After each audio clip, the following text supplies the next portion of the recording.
Ito ang tanong na dapat sagutin ng sino mang profesor at maging ng ating mga pantas mula sa pamahalaan na nagsasabing wala daw Yamashita treasure sa Pilipinas. Bakit nagkaroon tayo ng Golden Buddha at bakit ito natugpuan sa kailaliman ng lupa? Ang kwento ni Roger Rojas at ang Golden Buddha ay umabot pa sa ibang bansa. Sa paglilitis na ginawa sa Hawaii noong dekada 90 ay napuno na ito ng kontrobersya. Ngunit ating titingnan ang mga ebidensya. Sisimulan natin sa Golden Buddha. Ito ang larawan ni Roger kasama ang Golden Buddha.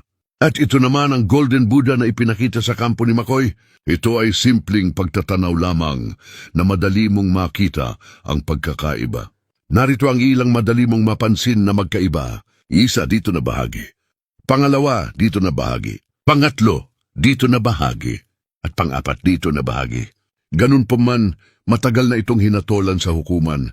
Ang tanong na lang, nasaan na ang Golden Buddha? Sa susunod, tatalakayin natin ang buong kwento sa kontrobersyang ito